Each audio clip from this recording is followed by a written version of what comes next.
Bismillahirrahmanirrahim. Assalamualaikum warahmatullahi wabarakatuh. Alhamdulillah, alhamdulillahi jalali wa syari'il harami wal halali. Summa salatullahi ma'salami ala nabil mustafa tihami Muhammadinil hadi minad dolali wa afdali sahbi wa khairi ali. Amma ba'du. Para jamaah yang dirahmati Allah Subhanahu wa taala, pertama-tama dan yang paling utama kita panjatkan rasa syukur kita kepada Allah berkat nikmat dan karunia-Nya yang tak terhingga kita bisa kembali bermuajahah, kembali berkumpul di masjid yang insya Allah berkahi ini dalam rangka menjalankan kewajiban kita sebagai seorang muslim, sholat maghrib secara berjamaah dan dilanjutkan dengan kajian atau thalabul ilmi. Tak lupa juga kita bersalawat dan salam kepada Nabi kita Nabi Muhammad sallallahu alaihi wasallam, kepada keluarganya, kepada sahabatnya, kepada tabi'in dan tabi'ut tabi'in, dan kepada orang-orang yang senantiasa istiqomah mengikuti jalan beliau hingga hari kiamat kelak. Baik bapak-bapak sekalian, bagaimana kabarnya? Alhamdulillah sehat ya. Alhamdulillah. Baik, pada kesempatan malam hari ini insya Allah kita akan membahas dan mengkaji terkait dengan satu pembahasan yang krusial ya pada hari ini, yaitu bertemakan tentang zakat profesi dan bagaimana cara menghitung nisab di tengah volatilitas harga emas. Ya, kita ketahui ya, hari ini harga emas kalau kita hitung, kita lihat sejak setahun belakangan itu melonjaknya sangat tinggi, perbedaannya sangat tinggi. Nah, bagaimana cara kita menghitung nisab ya bagi yang meyakini adanya zakat profesi?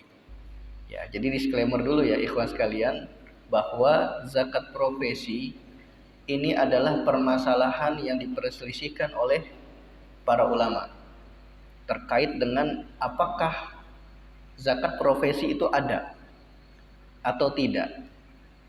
Ya, jadi zakat profesi itu adalah permasalahan yang diperdebatkan oleh para ulama.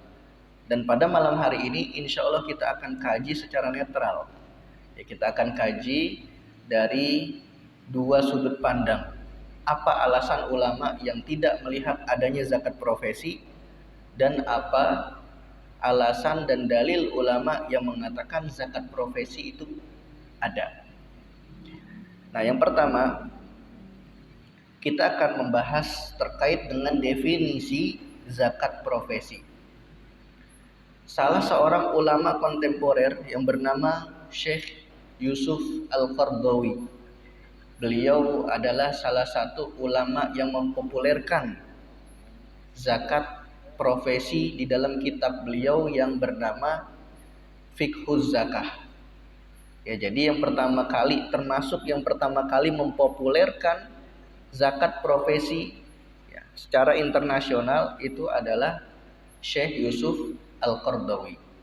Di dalam kitabnya beliau mendefinisikan zakat profesi adalah zakat yang dikeluarkan dari hasil yang diperoleh melalui keahlian. Ya, jadi zakat yang dikeluarkan dari penghasilan yang diperoleh melalui keahlian atau pekerjaan tertentu. Ya, contohnya bisa gaji atau honor atau bonus, pokoknya apapun income, apapun pendapatan yang didapat dari keahlian atau pekerjaan tertentu, ya, kemudian wajib dikeluarkan zakat, itu adalah zakat profesi menurut Syekh Yusuf Al-Qaradawi. Misalnya karyawan, ya, ketika gajian ini kan pendapatan, gaji. Kemudian dokter, ya, ketika menangani pasien, ya, mendapatkan penghasilan, itu juga termasuk uang atau harta yang didapat dari suatu keahlian. Sehingga menurut Syekh Yusuf Al-Qaradawi, penghasilan-penghasilan ini itu wajib dizakati apabila sudah mencapai nisab. Nah, makanya yang perlu kita kaji hari ini, apakah karyawan pabrik yang gajinya UMR itu wajib membayar zakat setiap bulannya atau ternyata tidak, karena belum mencapai nisabnya. Nah, nanti insya Allah akan kita bahas apakah sudah mencapai nisab atau belum. Landasan hukum, ya, landasan hukum terkait zakat profesi itu bisa dilihat di dalam Quran surah Al-Baqarah ayat 267, ya, 267 yang bunyinya ya ayyuhalladzina amanu anfiqu min thayyibati ma kasabtum. Wahai orang-orang yang beriman. Di sini Allah Subhanahu wa taala menyeru kepada orang-orang yang beriman. Wahai orang-orang yang beriman, anfiqu, infakkanlah. Ya, menurut ulama yang mengatakan ayat ini sebagai dalil dari zakat profesi, arti infak di sini ditafsirkan sebagai zakat. Ketika Allah mengatakan anfiqu, maka zakatkanlah. Apa yang perlu dizakati? Yang perlu dizakati min thayyibati ma kasabtum. Ya, sesuatu yang baik-baik dari penghasilan kalian atau dari apa yang kalian hasilkan. Nah, ini yang dijadikan sebagai dalil dari zakat profesi. Karena di dalam ayat ini dikatakan kita diperintahkan untuk menginfakkan atau menzakati penghasilan yang kita hasilkan. Tentu penghasilan-penghasilan yang baik. Dan bukti lain, lanjutan ayatnya, wa mimma akhrajna lakum minal ard.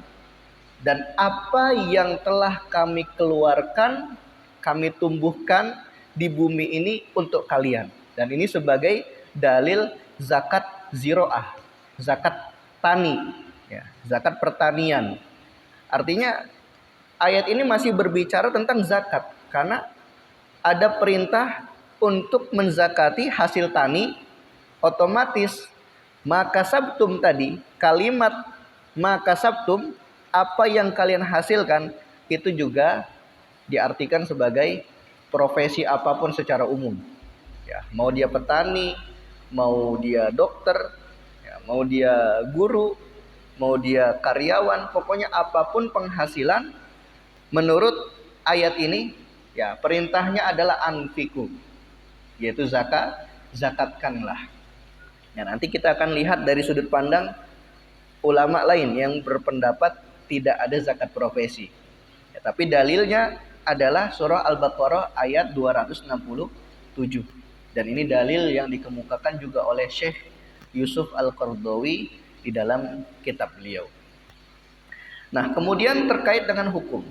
Nah, tadi kita sudah sempat singgung bahwasannya hukum zakat profesi itu menjadi perdebatan di kalangan ulama. Pertama, menurut ulama klasik. Maksudnya ulama klasik di sini ulama 4 mazhab, ya, seperti mazhab Hanafi, Maliki, Syafi'i, dan Hambali. Di dalam literatur kitab fikih mereka itu tidak didapati ada pembahasan zakat profesi.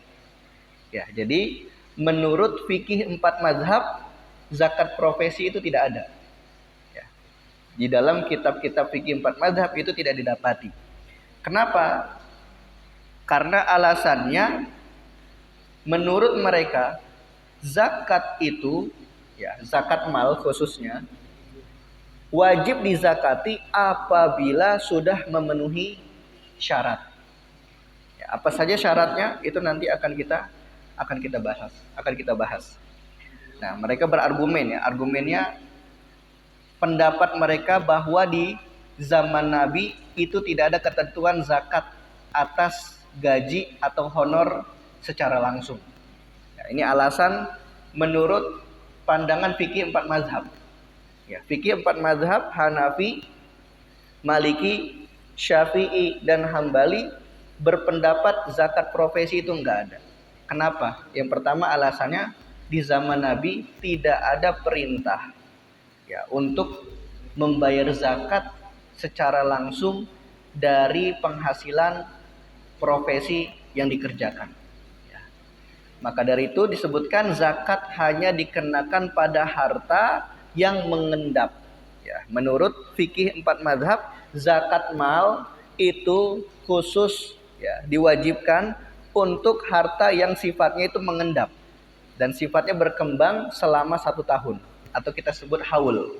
Jadi kalau belum haul, kalau belum 1 tahun, ya harta yang mengendap yang sudah mencapai nisab belum sampai 1 tahun itu belum wajib zakat menurut kesepakatan 4 mazhab. Ya, berapa nisab zakat mal menurut perspektif 4 mazhab? Berapa Bapak-bapak? 85 gram emas murni. Ya, berarti 24 karat. Kira-kira berapa sekarang? Sekarang harganya 2.800.000-an. Ya kurang lebih sekitar 255 jutaan ya. Kurang lebih. 200 berapa? Iya, dalam setahun. 250 juta ya. Ya, jadi nisab wajib zakat mal itu kurang lebih sekitar 250 juta. Ini nisabnya. Dan harus ditunggu selama 1 tahun. Misalnya ada si fulan pada bulan Januari punya uang senominal 260 juta. Otomatis kan sudah mencapai nisab. Dan qadarullah pada bulan Juli uangnya hilang. Ya, hilang sekitar ya tersisa tinggal 50 juta. Kemudian sampai ketemu di bulan Januari lagi uangnya bertambah masih di 100 juta. Nah, pertanyaannya, apakah pada bulan Januari itu si fulan tadi wajib membayar zakat? Jawabannya enggak. Kenapa? Karena harta yang dia miliki yang tadi sudah mencapai nisab itu tidak bertahan selama 1 tahun. Ya, jadi menurut kesepakatan 4 mazhab yang namanya zakat mal itu nisabnya 85 gram emas murni atau kalau kita konversikan ke rupiah sekitar 250 jutaan lah, kurang lebih 250 juta dan disyaratkan harus haul, ditunggu selama 1 tahun. Ya, ini menurut pandangan mayoritas ulama bahkan kesepakatan ulama 4 mazhab. Ya, jadi mereka mensyaratkan haul. Sedangkan pandangan yang kedua yaitu pandangan ahli fikih kontemporer. Ya, seperti pandangannya Syekh Yusuf Al-Qaradawi ya pada tahun 1969 dalam kitab beliau yang bernama Fikih Zakah. Kemudian di Indonesia khususnya pandangannya Syekh Yusuf Al-Qaradawi ini didukung oleh Majelis Ulama Indonesia dan Majelis Tarjih Muhammadiyah. Ya, jadi di Indonesia sendiri zakat profesi itu ada. Menurut siapa? Majelis Ulama Indonesia, kemudian Majelis Tarjih Muhammadiyah, dan juga kalau nggak salah Dewan Dakwah juga ya. Dewan Dakwah juga meyakini adanya zakat profesi. Ya, termasuk ya Basnas juga ya. Basnas juga kan mengeluarkan fatwa-fatwa terkait dengan zakat profesi. Nah, jadi zakat profesi ini yang mempelopori pertama ya, awal-awal itu adalah Syekh Yusuf Al-Qaradawi. Nah, menurut mereka hukum membayar zakat profesi ya itu wajib. Ya, wajib dikeluarkan saat penghasilan diterima jika telah mencapai nisab. Nah, ini garis bawahnya. Artinya nggak semua penghasilan yang kita terima itu harus langsung dizakati. Syaratnya penghasilan yang mencapai nisab. Berapa nisab zakat profesi menurut Syekh Yusuf Al-Qaradawi? Itu nanti akan kita bahas. Ya, redaksi argumennya, Syekh Yusuf Al-Qaradawi mendefinisikan zakat profesi itu sebagai zakat atas penghasilan dari pekerjaan yang mengandalkan keahlian atau keterampilan tertentu. Ya, seperti yang tadi sudah kita bahas, baik dilakukan secara individu, ya, contohnya kayak dokter. Ya, dokter kan buka praktek sendiri, ya, atau sebagai pegawai.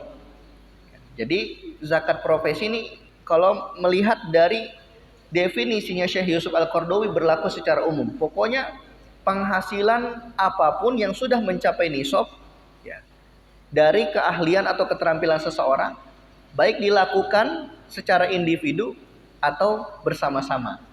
Itu. Prinsip utamanya apa sih yang menjadi landasan dan dijadikan sebagai prinsip Syekh Yusuf Al-Qaradawi? Kenapa beliau berijtihad dan mencetus zakat profesi di zaman modern ini?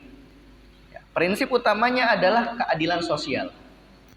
Ya, jadi Syekh Yusuf Al-Qaradawi melihat, ya, ekonomi, ya, semakin berkembangnya zaman itu semakin berbeda kondisinya dengan zaman dahulu, sehingga beliau melihat ada ketidakseimbangan ekonomi, ada ketidakadilan sosial. Ya, masa iya seorang petani yang penghasilannya itu nggak seberapa, itu wajib membayar zakat, sedangkan dokter, insinyur, ya, pokoknya profesi-profesi yang punya penghasilan besar tidak dikenakan zakat, kan gitu. Nah, ini logika yang dipakai oleh Syekh Yusuf Al-Qaradawi. Sehingga kenapa beliau mencetus zakat profesi, yaitu dibangun di atas keadilan sosial. Ya. Bagaimana cara beliau beristidlal? Ya, dalil yang digunakan oleh Syekh Yusuf Al-Qaradawi tadi merujuk pada Quran surah Al-Baqarah ayat 267. Wahai orang-orang yang beriman, zakatkanlah sebagian dari hasil usahamu yang baik-baik. Menurut beliau, ayat ini bersifat umum untuk segala jenis usaha. Kemudian dalil yang kedua yang dipakai oleh Syekh Yusuf Al-Qaradawi. Ya, tapi dalil yang kedua ini agak unik. Ya, nanti kita akan lihat dalil yang kedua yang dipakai oleh Syekh Yusuf Al-Qaradawi untuk menguatkan argumentasi beliau dalam penetapan zakat profesi itu agak unik, yaitu menggunakan kias, menggunakan analogi. Ya, penghasilan dianalogikan dengan zakat pertanian dalam hal waktu pengeluaran. Ya, jadi dikeluarkan saat menerima hasil atau saat panen. Dan dianalogikan dengan zakat emas atau perdagangan dalam hal kadar zakatnya. Nah, jadi Syekh Yusuf Al-Qaradawi menggunakan analogi silang di sini. Yang pertama, dari segi waktu pengeluaran, beliau mengkiaskannya dengan zakat pertanian. Zakat pertanian itu tidak wajib menunggu haul, Pak. Ya, jadi zakat pertanian itu tidak wajib menunggu haul. Yang wajib menunggu haul itu zakat emas, perak, kemudian zakat hewan ternak, ya, unta, sapi, kambing, kemudian zakat urudut tijaroh, yaitu zakat perdagangan, ya, barang yang sudah diniatkan untuk dijual kemudian mencapai nisab, itu juga disyaratkan haul, disyaratkan ditunggu 1 tahun. Contohnya ada orang yang punya mobil, harganya 300 juta. Secara otomatis mobil ini sudah mencapai haul. sudah mencapai nisab. Nah, karena dia niatkan mobil yang seharga 300 juta itu untuk dijual, nanti setelah 1 tahun ternyata mobilnya belum laku, maka wajib kita keluarkan zakat. Wajib dikeluarkan 2,5% dari mobil yang belum laku tadi. Nah, ini wajib haul. Adapun zakat pertanian itu tidak wajib haul. Kapanpun petani panen, kemudian ditimbang mencapai nisab, maka wajib untuk mengeluarkan zakat. Tapi bedanya kalau zakat pertanian itu bukan 2,5%. Dikeluarkannya berapa? Tergantung bagaimana cara kita mengairi tani atau kebun yang kita miliki. Kalau kita mengairinya itu dengan hujan tanpa menggunakan alat, ya, maka berapa nisabnya? Berapa nisabnya?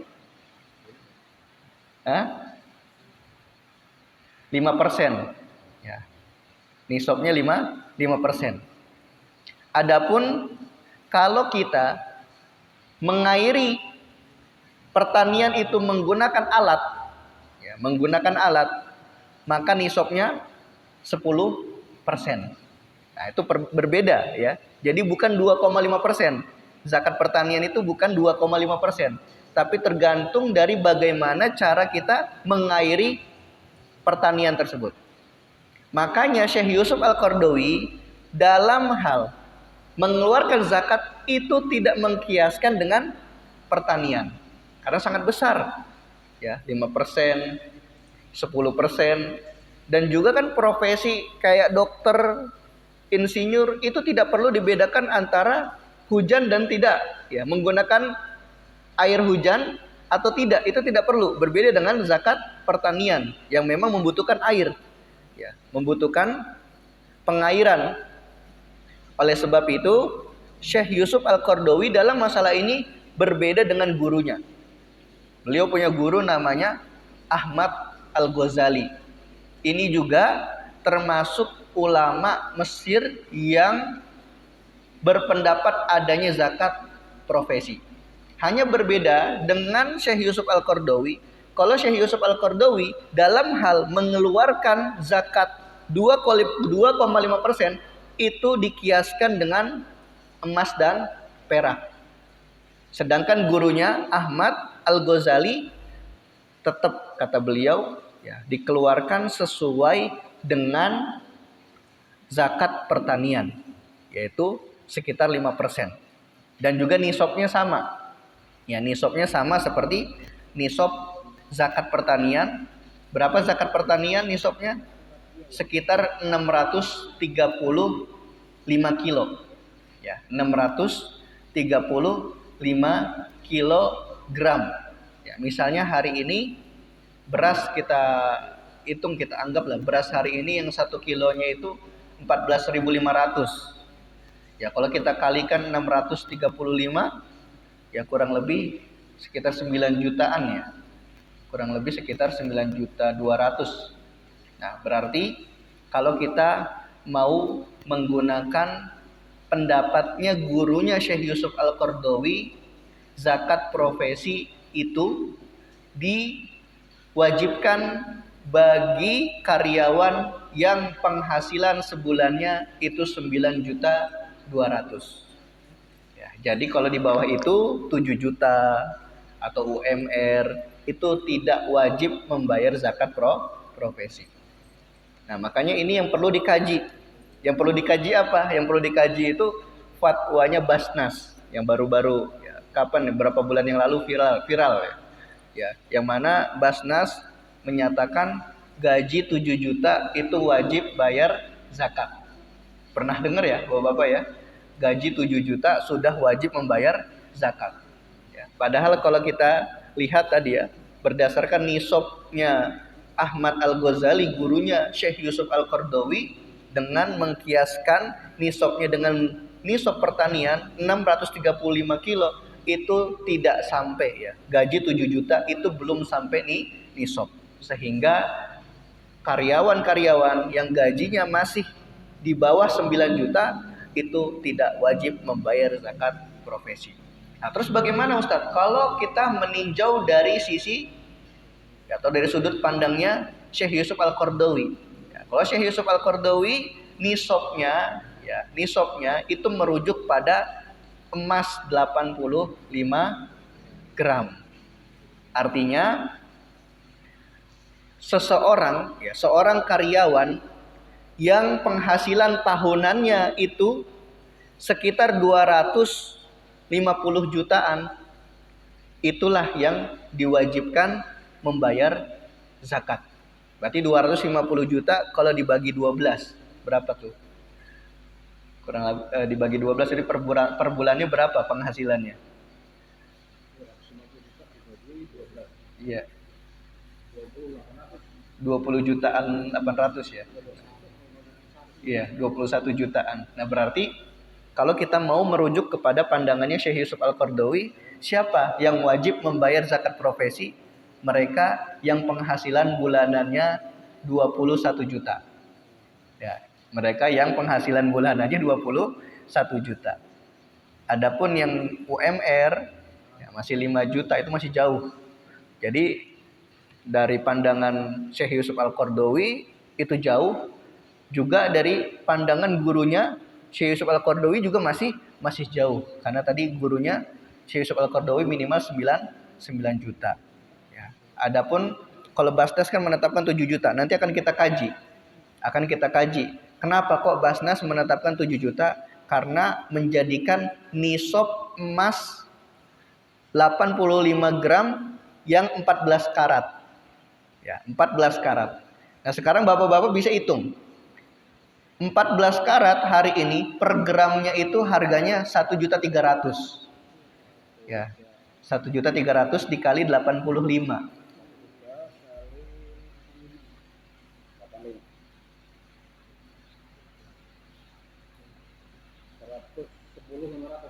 110.500 terus dibagi 12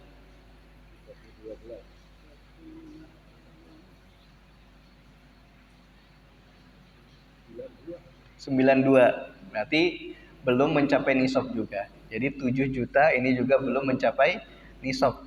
Ya. Karena ya sebenarnya ketika langsung memfatwakan karyawan yang sudah memiliki gaji 7 juta wajib membayar zakat, itu kurang tepat. Ya. Kalau kita langsung menggunakan nominal 7 juta. Kenapa? Karena kita kondisinya hari ini harga emas sedang melonjak tinggi. Ya. Pada beberapa bulan yang lalu 7 juta itu mencapai nisab. Ya, 7 juta itu mencapai nisab. Tapi hari ini tidak. Ya, hari ini sudah tidak. Ya, makanya nih nanti saya bacakan ya grafiknya. Selama 1 tahun ini kenaikannya berapa sih? Nah, dimulai dari bulan April tahun 2025. Bulan April 2025 harga emas antam 1 gramnya itu 1.800.000. Ya, tahun lalu. Ya, April 2025 harga emas antam itu sekitar 1.800.000. Kemudian di bulan Mei itu kurang lebih sekitar 1.900.000-an. Ya, di bulan Mei itu sampai di bulan Agustus 2025 naik sampai ke 2 juta per gramnya. Kemudian di bulan Septembernya, tadi di Agustusnya 2025 itu sudah sampai 2 juta. Ya, di Septembernya itu sudah sampai di 2.200.000 per gramnya. Baru 1 bulan tuh udah naik 200 aja. Antam nih. Terus di bulan Oktobernya, di bulan Oktober 2025 itu sudah nyentuh 2.300.000. Ya, udah nyentuh 2.300.000. Kemudian di bulan Desember 2025 itu sudah nyentuh di 2.500.000. Kemudian Januari 2026 itu nyentuh 2.600.000, dan Februari wah itu langsung melonjaknya tinggi sekitar 2.900.000. 2026, Februari 2026. Kemudian Maret 2026 itu nyentuh 3 juta. Ya, nyentuh 3 juta karena apa? Ya, kemarin ya kasus perang Iran sama Amerika, yaitu yang menyebabkan harga emas ya mengalami naik turun secara drastis. Dan sekarang di bulan ini ya bulan April 2026 harga emas turun kembali, yaitu menyentuh di 2.800.000 ya, turun 200.000. Karena memang ya sudah mulai para investor itu sudah mulai stabil karena menganggap ya emas ini ya sebagai komoditas atau tempat investasi yang safe haven gitu, yang aman gitu untuk dijadikan sebagai investasi jangka panjang. Nah, jadi kasus ini ya selama 1 tahun ini kalau kita perhatikan naik turunnya harga emas itu sangat mempengaruhi sekali nisab dari zakat profesi. Makanya tadi kita bahas ya terkait dengan nisab dari pandangan Syekh Yusuf Al-Qaradawi dan juga dari pandangan guru beliau Syekh Ahmad Al-Ghazali. Nah, di sini saya berikan analogi contoh. Jika hari ini harga emas 1 gramnya itu seharga 2.868 ya, dalam kurung antam, maka nisabnya adalah 243.780.000 per tahun. Jika dibagi 12, maka zakat profesi diwajibkan bagi karyawan yang berpenghasilan 20 jutaan ya per bulannya. Tapi kalau kita mau pakai standar beras, ya, kalau kita mau pakai standar beras, jika hari ini harga beras 1 kilonya 14.500, maka nisabnya 9.200.000 per pendapatan. Standar tadi ya, menggunakan beras itu sebenarnya lebih cocok ya, lebih dekat kalau ingin Basnas, kalau Basnas ini pengen mewajibkan karyawan yang berpenghasilan menengah untuk mengeluarkan zakat profesi. Jadi jangan menggunakan emas yang 14 karat ya, karena ini tidak ada satupun ulama yang berpendapat, sehingga MUI saja masih dalam masih menganalisa nih kasus-kasus seperti ini. Masih sedang dikaji apakah ada ya ulama sejak zaman dahulu yang menjadikan nisab zakat mal itu emas 85 gram yang 14 karat ya, perasaan Syekh Yusuf Al-Qaradawi aja pencetusnya itu tetap menggunakan 24 karat ya, begitupun Majelis Tarjih Muhammadiyah menggunakan 24 karat. MUI juga menggunakan 24 karat. Nah, ini pertama kali ada Basnas yang menggunakan 14 karat, makanya kemarin ya pas saat muncul berita ini itu ya para ulama ya banyak yang mengkritisi dan banyak juga yang mencoba untuk mengkaji ulang terkait dengan apa yang ditetapkan oleh Basnas tentang zakat profesi ini. Ya, jadi ala kulli hal ya, yang pertama zakat profesi hukumnya itu diperdebatkan oleh para ulama. Ya, menurut ulama klasik, zakat profesi itu tidak ada karena tidak didapati pada zaman Nabi adanya kewajiban untuk membayar langsung zakat dari penghasilan yang diterima. Adapun pendapat yang kedua itu menurut pendapat ulama kontemporer, ada zakat profesi, prinsipnya apa? Keadilan sosial dan keseimbangan ekonomi. Karena kan kalau kita betul-betul menangani zakat ini dengan baik, dengan amanah, insya Allah ya, akan sangat membantu sekali orang-orang fakir miskin dari kaum muslimin. Karena kan fungsi zakat itu untuk apa? Min agniyaihim lil fuqara, dari orang-orang kaya kaum muslimin yang nanti akan digunakan untuk membantu orang-orang fakir dari kaum muslimin, sehingga itu akan terjadi keseimbangan ekonomi. Ya, sekarang kita nggak perlu bingung-bingung sebenarnya untuk menstabilkan ekonomi negara, bahkan ekonomi dunia. Ekonomi dunia itu sedang guncang sama, tapi the Fed ya yang ada di Amerika itu malah sibuk menaik turunkan suku bunga. Sebenarnya dalam prinsip ekonomi menaik turunkan suku bunga itu tidak menjadi solusi. Itu hanya menjadi solusi sementara saja. Naik turunkan suku bunga. Kalau suku bunganya naik, ya nanti harga-harga semua pada naik. Konsekuensinya nanti lapangan kerja akan sedikit. Karena daya belinya kurang, produksinya kurang, dan tidak membutuhkan karyawan atau tenaga kerja yang banyak, sehingga banyak terjadinya PHK massal. Kalau diturunkan suku bunga, kemudian harga-harga pada murah, tapi efek sampingnya apa? Para investor asing semua pada menarik investasinya, sehingga Bank Indonesia itu akan sulit menstabilkan kembali keuangan ya, yang berjalan di negara ini.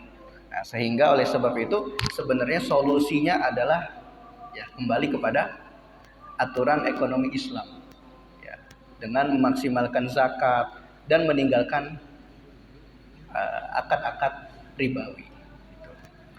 Mungkin kita azan dulu ya, insya Allah nanti kita akan lanjut sedikit setelah melaksanakan sholat isya.